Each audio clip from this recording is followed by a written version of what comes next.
Welcome to immunology. अस्सलामुअलैकुम जी, welcome back to my YouTube channel.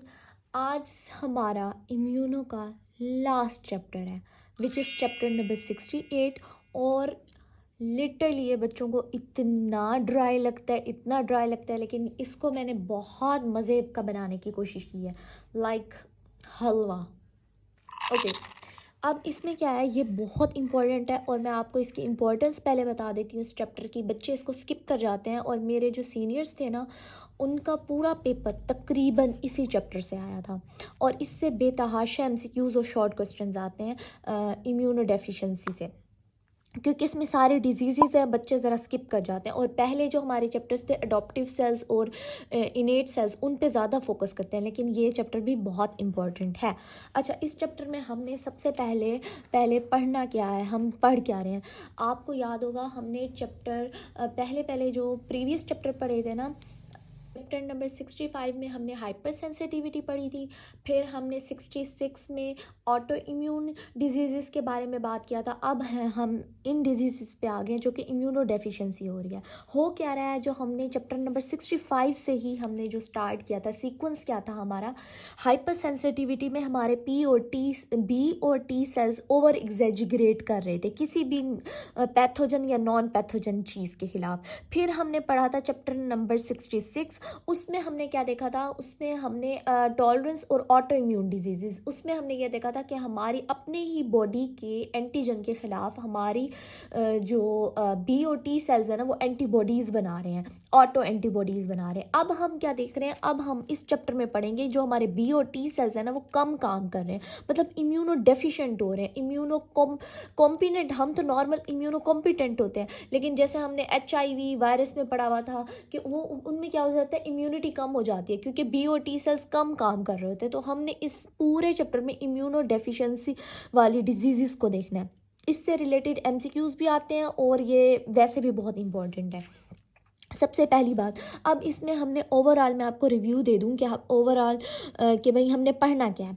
अब पढ़ना ये है, हमने ना कंजेनिटल इम्यूनो डेफिशिएंसीज देखनी है और एक्वायर्ड इम्यूनो डेफिशिएंसीज देखनी है। कंजेनिटल मतलब पैदाइशी किसी भी बच्चे में बी और टी सेल्स ना बहुत वीक है, वो काम सही नहीं कर रहे किसी भी वजह से, कंजेनिटल होता है। और मोस्टली जो है ना, जो हमारे कंजेनिटल होती है और उसको हम कहते हैं प्राइमरी डेफिशिएंसी भी कहते हैं। अच्छा, पता है यहाँ पर कहीं भी एक वर्ड भी नहीं लिखा हुआ प्राइमरी डेफिशिएंसी, इम्यूनो डेफिशिएंसी का, ठीक है। लेकिन ना पास पेपर में आया हुआ था शॉर्ट क्वेश्चन, ये मैंने ऊपर लिखा भी है, what are primary immunodeficiency disorders, मतलब इम्यूनो डेफिशिएंसी के प्राइमरी बताएं। प्राइमरी वो होंगे जो पैदाइशी आपको पहले से ही बी और टी सेल्स बचपन से वीक हों।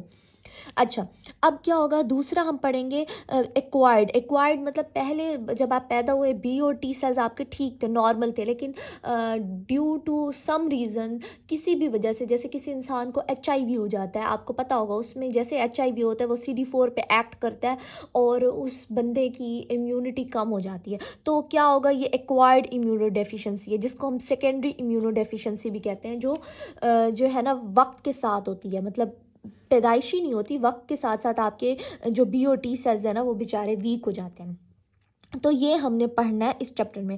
अच्छा, अब आ जाओ, सबसे पहले जो है ना हमारे पास कंजेनिटल में जो पैदाइशी होते हैं ना, उसमें ऐसा भी हो सकता है टी सेल डेफिशिएंसी, मतलब सिर्फ आपके टी सेल की डेफिशिएंसी है, आपके टी सेल सही नहीं बन रहे। बी सेल नॉर्मल है, बी सेल्स नॉर्मल है तो वो प्लाज्मा सेल बनाएंगे, प्लाज्मा सेल से एंटीबॉडीज़, तो एंटीबॉडीज़ भी नॉर्मल है, लेकिन टी सेल्स क्योंकि टी सेल की डेफिशिएंसी है।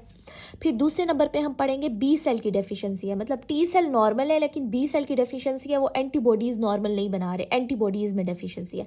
तीसरी हम हेडिंग में पढ़ेंगे कॉम्प्लीमेंट डेफिशिएंसी। आपको मैंने बताया हुआ था, कॉम्प्लीमेंट सिस्टम पढ़ाया था, उसमें हमारे पास 3 पाथवेज होते थे और उसमें 20 प्रोटीन्स पार्ट जो रोल प्ले करती थी, 20 प्रोटीन्स थी और वो लीवर बनाता था। ये ऑलरेडी हमने एक चैप्टर में पढ़ा हुआ है। उसके बाद हमें चौथे नंबर पे देखेंगे फैगोसाइट्स की डेफिशिएंसी। अब फैगोसाइट्स कौन से हैं, आपको हमने मैंने जब आपको स्टार्ट कराई थी ना इम्यूनो, और हमने बेसिक कंसेप्ट में जब स्टार्ट किया था और हमने इनेट सेल्स पढ़े थे। इनेट सेल्स में हमने फेगोसाइट्स का डिस्कस किया था। उसमें हमारे पास मैक्रोफेजेस, न्यूट्रोफिल, ये सारे क्या थे, फेगोसाइटोसिस करते थे। तो उनकी डेफिशिएंसी भी हो सकती है। मतलब क्या, आपके एडॉप्टिव सेल्स की भी डेफिशिएंसी हो सकती है, आपके कॉम्प्लीमेंट की भी डेफिशिएंसी हो सकती है, आपकी इनेट सेल्स की भी डेफिशिएंसी होती है। अब 5वें नंबर पे हम देखेंगे पैटर्न रिकॉग्निशन रिसेप्टर डेफिशिएंसी।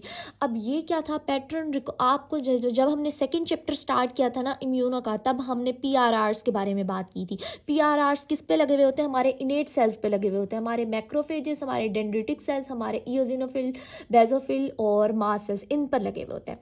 तो वो पीआरआर्स की डेफिशिएंसी भी हो सकती है।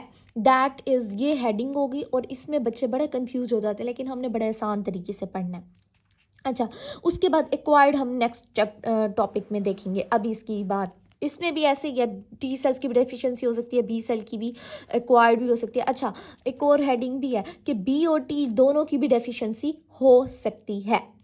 और ये सबसे इंपॉर्टेंट यूएचएस का शॉर्ट क्वेश्चन आता है, बी और टी की दोनों की डेफिशिएंसी हो, ये सबसे मोस्ट फेवरेट है यूएचएस का।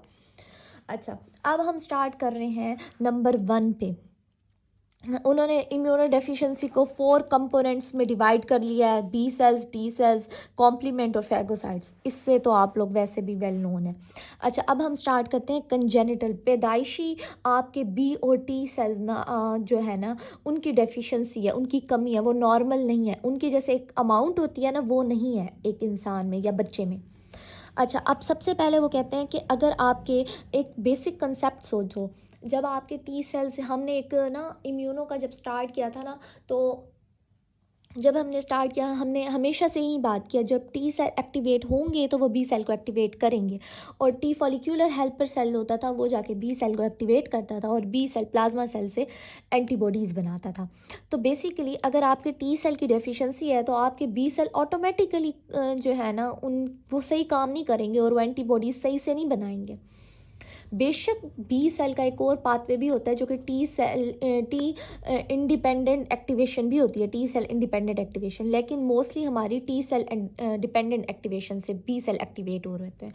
तो ऐसी भी डिजीज़ होती हैं पैदाइशी कि आपके बी और टी दोनों की डेफिशिएंसी हो, और ये सबसे ज़्यादा स्वेयर है, सबसे ज़्यादा नुकसानदेह उसी इंसान को होगा जिसमें बी और टी दोनों की डेफिशिएंसी है। अब उस बंदे को या उस बच्चे को जिसको दोनों ही उसके मतलब बचपन से बी और टी सेल्स की डेफिशिएंसी है, तो उसमें क्या होगा, उसको वायरस बहुत ज़्यादा अफेक्ट करेंगे, एंटी वायरल इम्यूनिटी उसको देनी पड़ेगी। मतलब उसमें वायरस बहुत ज़्यादा अफेक्ट करेंगे उसको, वायरस बहुत जल्दी चांसेस हैं, अपॉर्चुनिस्टिक इन्फेक्शंस उसको होने के बहुत ज़्यादा चांसेस हैं। अच्छा, अब उन्होंने ना एक कंसेप्ट बिल्डअप किया है कि अगर फॉर एग्जांपल एक बच्चा है, पहले ना थोड़ी सी ना आप लोग ना कंसेप्ट बिल्डअप करो, आगे मैं आपको फिर सारी डेफिशिएंसीज़ के बारे में बताती हूँ, सारी जो हमारे सिंड्रोम्स हैं। अच्छा, अब हमें ये बात हम पहले भी पढ़ के आए हुए हैं कि जो हमारा बच्चा जब पैदा होता है, जो फीटस होता है, उससे ना प्लेसेंटा के थ्रू उसको आईजीजी मिलती है। अब वो जो आईजीजी मिलती है ना, 6 से 12 महीने तक उस बच्चे में ना वो रहती है, वो ना इम्यूनिटी प्रोवाइड कर रही होती है। अब 6 महीने तक आपका बच्चा ठीक है, नॉर्मल है, 12 तक उसका फिर भी गुजारा चल गया, लेकिन जैसे ही आपकी आईजीजी ख़त्म होती है ना, मदर की जो माँ से मिलती है बच्चे को, जैसे ही ख़त्म होती है उसी टाइम ना बच्चे को ना वो वायरस होना शुरू हो जाता है, बहुत सारी ना वो होना शुरू हो जाती बीमारियां। तो डॉक्टर को तब पता चलता है, अच्छा इस बंदे में पी और टी सेल्स की डेफिशिएंसी है। तो वो कहते हैं 2 साल के बाद बच्चे को क्या होता है, 2 साल के बाद उसको बहुत ज़्यादा उसका ना इन्फेक्शन होना शुरू हो जाते हैं, जिसकी वजह से हमें पता चल जाता है कि इस बच्चे में बी और टी सेल्स की डेफिशिएंसी है। इसमें करते क्या है, ऑलरेडी भी ये बात मैंने आपको बताई थी, मैंने ये बताया था कि हम लोगों ने ये टेस्ट पढ़ा था जब हमने टी सेल्स के ना पूरी बीटा अल्फ़ा चेन के बारे में पढ़ा था, और मैंने आपको बताया था जो बाकी कटिंग के बाद जो चीज़ रह जाती है ना, वो सर्कल बना लेती है, उसको कहते हैं हम TREC। इनको हम अगर किसी भी बच्चे में बी टी सेल्स नहीं बन रहे तो उसके लिए हम PCR कराते हैं, और PCR में अगर ये TRECs, ये जो सर्कल हैं, ये प्रेजेंट हुए तो इसका मतलब उसमें टी सेल्स बन रहे हैं। लेकिन जिन बच्चों में बी और टी सेल्स नहीं बन रहे होंगे उसमें ये एब्सेंट होंगे। अच्छा, ये कहाँ से मैंने आपको बात बता रही हूँ, पहले मैं वो दिखा दूँ, 1 मिनट मैं वो दिखा भी देती हूँ। ये बात मैं कहाँ से बता रही हूँ, प्रीवियस बात है हमारी, ये है वो चैप्टर जिसमें मैंने आपको ना जब टी सेल्स पढ़ाए थे ना, चैप्टर नंबर 59 है अडॉप्टिव इम्यूनिटी का, तो मैंने कहा था जब टी सेल्स बन रहे होते हैं ना तो अल्फा और बीटा चेन के जो बाकी रह जाते हैं ना वो ऐसे सर्कल बना लेते हैं जिसको TREC कहते हैं। और हम ना इसको टेस्ट करते हैं PCR से, पॉलीमरेज चेन रिएक्शन। उसमें अगर ये प्रेजेंट है इसका मतलब टी सेल्स बन रहे हैं, लेकिन जिस बच्चे में टी सेल्स नहीं बन रहे ना उसमें ये बन नहीं होंगे। तो हमें पता चल जाएगा इस बच्चे में टी सेल्स की डेफिशिएंसी है, तो हम उसका क्या करेंगे, हम उसका 2 साल के बाद उस बच्चे का ट्रांसप्लांट करेंगे हिमेटोपोइटिक स्टेम सेल का, क्योंकि उसकी बोन मैरो में मसला है, वो उसके BOT सेल्स नहीं बना रहा। इस वजह से हमें बोन मैरो ट्रांसप्लांट ही करना पड़ेगा, वरना बच्चा मर जाएगा क्योंकि उसको बहुत सारे इन्फेक्शन होंगे। That's it. अच्छा, अब इन्होंने ना जो मोस्ट फेवरेट UHS का क्वेश्चन है वो मैं आपको बता दूं, उसमें है swear combined immuno deficiency. Swear combined immuno deficiency आप CID से भी याद कर सकते हो, जो हम CID बचपन में देखते थे ना उससे। इसमें क्या हो रहा है कि B और T सेल दोनों की डेफिशिएंसी है। अच्छा, अब ना आपने एक कंसेप्ट बिल्डअप करना है। अगर आपके, हमने पहले भी एक MCQs भी पढ़ा था जब मैंने आपको T सेल्स पढ़ाया था, मैंने ये कहा था T सेल्स में हमारे 2 टाइप्स हैं, CD4 CD8। अब CD8 जो थे जिनको हम साइटोटॉक्सिक T सेल्स कहते थे, वो क्या करते थे, वो अगर हमारी बॉडी में वायरस आ जाता था ना तो वो पूरे वायरस को किल कर देता था। तो जो T सेल्स होते हैं ना वो मोस्टली वायरल, अगर T सेल्स किसी बच्चे में नहीं है तो उसको वायरस से ज़्यादा अटैक कर सकते हैं, ये बात याद रखना।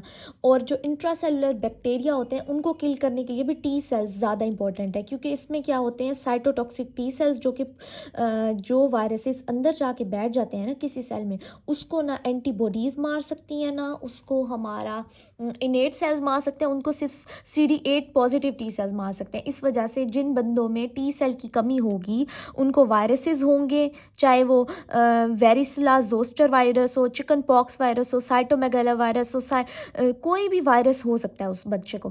कैंडिडा एल्बिकन्स हो सकती है, उसको बैक्टीरिया का इन्फेक्शन हो सकता है। और उन्होंने एग्जांपल दिया ज़्यादातर उस बच्चों को जिनमें B और T सेल्स की डेफिशिएंसी है, उनको न्यूमोनाइटिस निमोनिया हो जाएगा, कैंडिडा एल्बिकन्स हो जाएगी और वायरस से ज़्यादा जल्दी अटैक करेंगे। बस ये एक कंसेप्ट है, एग्जाम्पल्स हैं। अब हमारी बेसिकली स्टार्ट हो रही है कंबाइंड इम्यूनो डेफिशिएंसी की डिजीज़ के, जिन बंदों में B और T सेल्स नहीं होते, डेफिशिएंसी है वो किस वजह से। अब हम पढ़ें डिजीज़, अब हम स्टार्ट करें। अब ये स्टार्ट करने से पहले ना मैं आपको सिर्फ ये बता दूं, पहली बात तो हम स्टोरी से याद करेंगे, दूसरी बात मैं आपको ना शॉर्ट नोट्स प्रोवाइड करूंगी जो कि मैंने यहाँ पर बनाई हुई हैं टेबल्स में। मैंने ना ये सारी डिजीज़ के ना शॉर्ट नोट्स बनाए हुए हैं ताकि आपको किसी किस्म की कन्फ्यूजन ना रहे, तो परेशान नहीं होना, ये सब कुछ याद हो जाएगा। लेकिन अभी सिर्फ नाम पर फोकस करना और उस डिज़ीज़ में क्या हो रहा है, किस जीन में म्यूटेशन आ रही है जिसकी वजह से B और T सेल्स नहीं बन रहे, तो वो देख रहे हैं। अभी हम जो डिजीज़ पढ़ रहे हैं ना उसमें कंबाइंड T और B सेल्स, मतलब T सेल्स की भी डेफिशिएंसी है, B सेल की भी डेफिशिएंसी है। उसके बाद हम पढ़ेंगे सिर्फ और सिर्फ B सेल्स की डेफिशिएंसी है, और उसके बाद हम पढ़ेंगे सिर्फ कॉम्प्लीमेंट की डेफिशिएंसी है, उसके बाद हम पढ़ेंगे फैगोसाइट्स की डेफिशिएंसी एंड देन PRRs की। तो मतलब तरतीब से चलेंगे। अभी हम पढ़ रहे हैं कि T और B दोनों की डेफिशिएंसी है जो कि ज़्यादा स्वेयर होती हैं और ज़्यादा इन्फेक्शन की चांसेस होते हैं। अब मैं रजिस्टर उठाती हूँ, उस पर मैं आपको ये सिंड्रोम समझाने की कोशिश करती हूँ।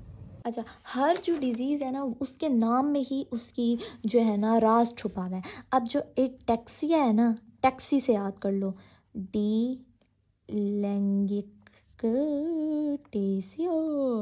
अच्छा, इसमें क्या होता है, एटेक्सिया का मतलब होगा इसमें ना इसकी नर्व्स में मसला आ रहा है, और डिक्लेंटेशिया के क्या है कि इसकी जो वेसल्स है ना, स्मॉल वेसल्स, उसका मतलब ये है स्मॉल वेसल्स ना डायलेट कर रही हैं, डायलेशन हो रही है। स्मॉल वेसल्स कहाँ होती हैं, आपके आइज़ के अराउंड होती हैं, ठीक है, और हमारे पास स्किन में होती हैं, हमारी छोटी छोटी वेसल्स होती हैं, वो क्या कर जाती हैं, डायलेट हो जाती हैं, उधर डायलेशन हो जाती है इनकी।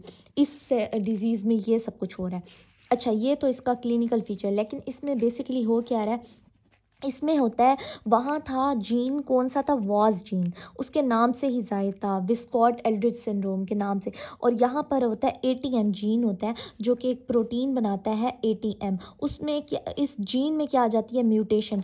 अब इस जीन का काम क्या होता है, बेसिकली मैं आपको मज़े की बात बताती हूँ, इसमें ना तुम लोगों ने याद रखना है, इस ATM जीन का काम होता है, अगर हमारी बॉडी में ना पता है DNA जब सेल की डिवीजन हो रही होती है, अब देखो स्किन में, स्किन के सेल्स डिवाइड कर रहे होते हैं ना, हर हर बार हमारी ऊपर वाली लेयर रिमूव आउट हो रही होती है, जिसको हम एक्सफोलिएशन भी कहते हैं। वैसे भी हम जिन बच्चों को स्किन केयर का बहुत शौक है ना, उनको पता होगा कि आजकल तो केमिकल एक्सफोलिएटर भी आ गए हैं, फिज़िकल एक्सफोलिएटर भी आ गए हैं, ताकि हम डेड स्किन्स को रिमूव करें और हमारी जो न्यू स्किन है वो सामने आए। तो बेसिकली क्या हो रहा होता है कि हमारे जब सेल्स डिवाइड कर रहे होते हैं तो डीएनए में ना बाय चांस म्यूटेशंस आ रही होती हैं, तो ये जीन क्या कर रहा होता है, ये जीन ना उसमें ना न्यूक्लियोटाइड प्रोवाइड कर रहा होता है, न्यूक्लियोटाइड्स प्रोवाइड कर रहा होता है जब डीएनए बन रहा होता है। तो जब ये जीन ही नहीं होगा, ये न्यूक्लियोटाइड्स ही प्रोवाइड नहीं कर रहा, तो जीन में डीएनए में मसला आ सकता है, जिसकी वजह से क्या होता है कि आपकी जो स्मॉल वेसल्स हैं वो डायलेट कर रही हैं और नर्व्स भी। अब इसमें क्या होगा, जो बी और टी सेल्स हैं वो नहीं बन रहे, और अगर अब देखो म्यूटेशन के चांसेस ज़्यादा है ना, तो उस बच्चे को कैंसर होने के चांसेस भी ज़्यादा हैं, ल्यूकीमिया हो जाएगा, लिम्फोमा, मतलब उसके बी और टी सेल्स जो बन रहे हैं ना वो एबनॉर्मल हो जाएंगे। अच्छा, अब सबसे पहले हमारे पास जो सिंड्रोम है ना उसका नाम है विस्कॉट एल्ड्रिच सिंड्रोम। आपने ना नाम पर बहुत फोकस करना है, ये आपको खुद याद करना पड़ेगा। विस्कॉट एल्ड्रिच, रिच अमीर नहीं होते, सिंड्रोम। हालांकि इनके पास बी और टी सेल्स नहीं है, फिर भी ये रिच है मजाक कर रही हूँ। अच्छा, अब इसमें क्या होता है, इसमें ना सिर्फ सुन लो, अभी मैं नोट्स प्रोवाइड करती हूँ, लिखने की ज़रूरत नहीं है। विस्कॉट में ना हमारे पास एक जीन होता है वास जीन, वॉज से याद कर लो, हम वॉजवर नहीं पढ़ते थे, वॉस जीन होता है, उसमें ना म्यूटेशन आ जाती है इन बंदों में। अब वो क्या करता है, ये जीन असल में क्या करता था, वास प्रोटीन बनाता था। अब वो प्रोटीन, अब देखो जीन का काम क्या होता है, प्रोटीन बनाना। अब वो जीन प्रोटीन किस चीज़ के लिए काम करती थी, बेसिकली ना वो साइटोस्केलेटन बनाती थी, साइटोस्केलेटन एक्टिन फिलामेंट्स का, एक्टिन फिलामेंट्स के लिए ज़रूरी होती थी। अब ये एक्टिन फिलामेंट्स क्यों ज़रूरी हैं हमारी बॉडी में, असल में ना ये क्या करते थे, हमारे जो बी सेल्स हैं और हमारे जो टी सेल्स हैं, टी सेल्स पे क्या लगे हुए होते हैं, टीसीआर, बी सेल्स पे क्या बने हुए होते हैं, बीसीआर। इनकी सिग्नलिंग में इम्पॉर्टेंट है, मतलब कि सिग्नल ट्रांसफ़र हो रहे होते हैं ना साइटोकाइंस के थ्रू, तो वो उनकी सिग्नलिंग में ना इन फिलामेंट्स का ज़रूरी है होना। अब ना होता क्या है कि जिस बंदे को विस्कॉट एल्ड्रिच सिंड्रोम होता है ना, उसमें ये म्यूटेशन आ जाती है, उसमें वास प्रोटीन नहीं बनती, जिसकी वजह से एक्टिन फिलामेंट्स नहीं बनते, और बी और टी सेल्स की क्या होती है, डेवलपमेंट सही से नहीं होती।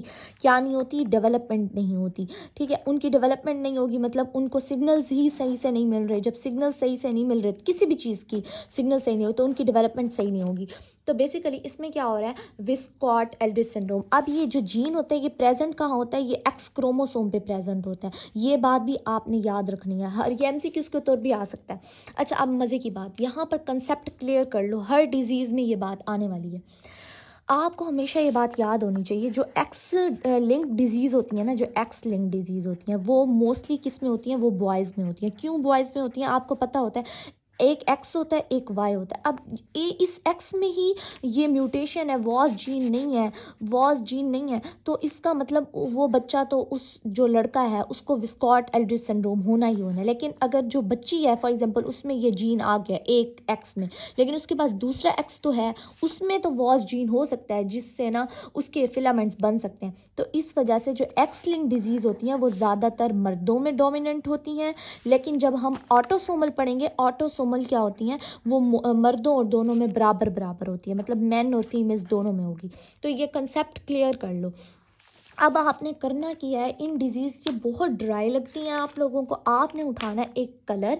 मैं अपना कलर उठा रही हूँ, देखो कलर उठा के तुम लोगों ने क्या करना है, तुम लोगों ने सबसे पहले रीज़न, ये एक एक्स लिंक्ड है, पहले आपको ये पता होना चाहिए, उसको आप कलर कर लो। दूसरा, इसमें वास जीन में म्यूटेशन आ रही है, मतलब जो एक्स क्रोमोसोम है उस पर वास जीन होता है जो कि वास प्रोटीन बनाता है, और वो एक्टिन फिलामेंट बनाती है जो कि टी और बी सेल्स की सिग्नलिंग में इंपॉर्टेंट रोल प्ले करती है। Simple is that. ये था इस सिंड्रोम में ये सब कुछ हो रहा है। अब होगा क्या, नुकसान क्या होगा उस बच्चे का। अच्छा, सिर्फ और सिर्फ ये प्रोटीन जो एक्टिन फिलामेंट है, ये बी और टी सेल्स नहीं बल्कि प्लेटलेट्स की भी, हालांकि हम यहाँ प्लेटलेट्स पढ़ तो नहीं है, लेकिन प्लेटलेट्स की भी डेवलपमेंट के लिए ज़रूरी होता है। तो अब उस बच्चे को जो विस्कॉट एल्ड्रिच सिंड्रोम है, उसकी क्लिनिकल फीचर्स क्या आएंगे, ये बात याद रखने वाली है। क्लिनिकल फीचर्स ये एमसीक्यूज़ में भी आती है और शॉर्ट क्वेश्चन में भी, कि उन शॉर्ट क्वेश्चन आएगा, what is Wiskott Aldrich syndrome and give its clinical features. तो क्लिनिकल फीचर्स आपको याद करने, इसमें ना 3 नुकसान हो रहे हैं। एक तो नंबर 1 पे तुम लोगों को याद होना चाहिए, उस बच्चे को या बच्ची को पायोजेनिक इन्फेक्शंस होंगे। पायोजेनिक, ये बात अभी से याद रख लो। जहाँ पर बी सेल की डेफिशिएंसी आती है ना, बी सेल किसके खिलाफ होते हैं? पायोजेनिक इन्फेक्शंस के खिलाफ होते हैं, मतलब पायोजेनिक बैक्टीरिया नहीं होते जो पस प्रोड्यूस करते हैं उनके। अच्छा, अब जब बी सेल्स नहीं है तो उसकी वजह से पायोजेनिक इन्फेक्शंस बंदे को ज़्यादा हो सकती हैं। दूसरा ये कि उस बच्चे को एक्जिमा हो सकता है, स्किन के प्रॉब्लम्स आ सकते हैं, क्योंकि फंजाई उस पर अटैक कर सकती है, और फंजाई के लिए हमारे टी सेल्स बहुत ज़रूरी होते हैं।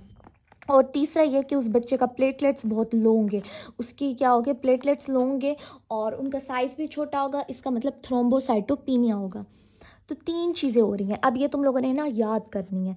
पायोजेनिक इन्फेक्शन हो रहे हैं, एक्जिमा हो रहा है, लो प्लेटलेट्स हो रहे हैं, ये सब कुछ हो रहा है, ठीक है। और तीसरा उन्होंने आगे से कहा है कि इस बच्चे में आईजीएम भी बहुत कम होगी। क्यों आईजीएम कम होगी? आपको पता होना चाहिए आईजीएम क्यों कम होगी, क्योंकि बी सेल की डेफिशिएंसी है, तो आईजीएम तो एंटीबॉडी है, उसकी भी डेफिशिएंसी होगी, तो जिसकी वजह से आपकी जो पॉलीसेकेराइड बैक्टीरिया होते हैं ना, लाइक जिनके कैप्सूल बने हुए होते हैं, वो आप पर ज़्यादा जल्दी अटैक कर सकते हैं। अब मैं तुम लोगों को ना सबसे पहली बात, यहाँ पर इन्होंने हमें एज अ टेबुलर फॉर्म में भी दिया हुआ है। ये तो इन्होंने बहुत थोड़ी टेबुलर मतलब जो डिजीज़ अंदर लिखी हुई है ना, उनमें से सिर्फ थोड़ी थोड़ी इन्होंने दी हुई हैं, और जो मैंने टेबल बनाई हुई है ना, वो आपको फुल सिखा देगी। 1 मिनट, हाँ, यहाँ मैं आपको बल्कि एंड में दिखाती हूँ उसमें। अभी बस समझ लो ये सिंड्रोम क्या है, इसमें एक वॉस जीन होता है एंड ये सो ऑन। अच्छा, अब दूसरा हमारे पास जो डिजीज़ है वो है एटेक्सिया डिक्लेंगिटेशिया। बड़ा मुश्किल नाम है और मुझे बहुत बुरा नाम लगता है, क्योंकि मुझे बोलने भी सही से नहीं आता। अच्छा, अब इस डिज़ीज़ में क्या हो रहा है बेसिकली, इसमें बेसिकली एटेक्सिया डिक्लेंटेशिया में आपने बस इतनी बात याद रखनी है कि ये जो जीन है ये ज़रूरी है आपके जो डीएनए के लिए, डीएनए की सही फॉर्मेशन के लिए। जब आपका ये जीन ही नहीं होगा तो डीएनए म्यूटेशन आ सकती है और आपको कैंसर हो सकता है, चाहे कैंसर वो वाइट ब्लड सेल्स का हो, कोई भी हो सकता है। अब आपने क्या करना है, उठाना है कलर, मेरा पर्पल कलर कहाँ है, आपने हाईलाइट करना है कि इसके म्यूटेशंस आ रही है in the gene that encode DNA repair enzymes, मतलब डीएनए को रिपेयर करने के लिए जो एंजाइम्स होते हैं ना, उसके लिए ज़रूरी होता है। अगर इसमें म्यूटेशन आ रही है तो आपको लिम्फोपीनिया हो जाएगा, मतलब कैंसर्स हो जाएंगे, सिंपल याद करो, ठीक है। जब कैंसर हो जाएंगे, और क्या हो रहा है, एटेक्सिया स्टैगरिंग हो रही है, डिक्लेंटेशिया इन लार्ज स्मॉल वेसल्स, आपके जो ब्लड कंजक्टाइवा और स्किन की है ना, वो वेसल्स डायलेट हो रही हैं। अच्छा, अब इसमें लैब डायग्नोसिस किया है, वहाँ पर हमने पढ़ा था पायोजेनिक इन्फेक्शंस हो जाएंगे, एक्जिमा और लो प्लेटलेट्स, इसमें भी बार बार आपको पायोजेनिक इन्फेक्शंस हो जाएंगे अपर रेस्पिरेटरी इन्फेक्शंस में। मतलब क्या, आपकी ना इसमें क्या होता है, एटेक्सिया से ए से याद रखना, इसमें आईजीए बेसिकली कम हो रही है विदाउट, अब रीज़न का हमें नहीं पता आईजीए ही क्यों कम हो रही है।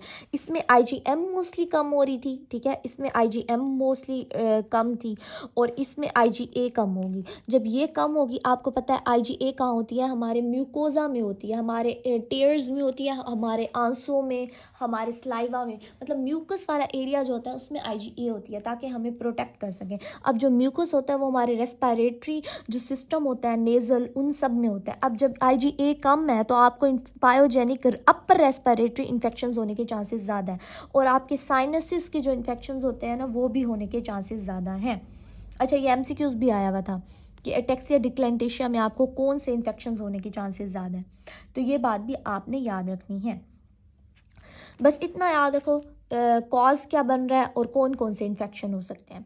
अच्छा, अब हमारे पास तीसरा पॉइंट है, ये वाली तो हमने सिंड्रोम ऑलरेडी पढ़ा हुआ है, और ये यूएचएस के पास पेपर में भी आया हुआ है, ठीक है। और ये हमने ऑलरेडी भी, जब मैंने आपको टी सेल्स पढ़ाए थे ना, तब भी बताया था, डाई जॉर्ज सिंड्रोम।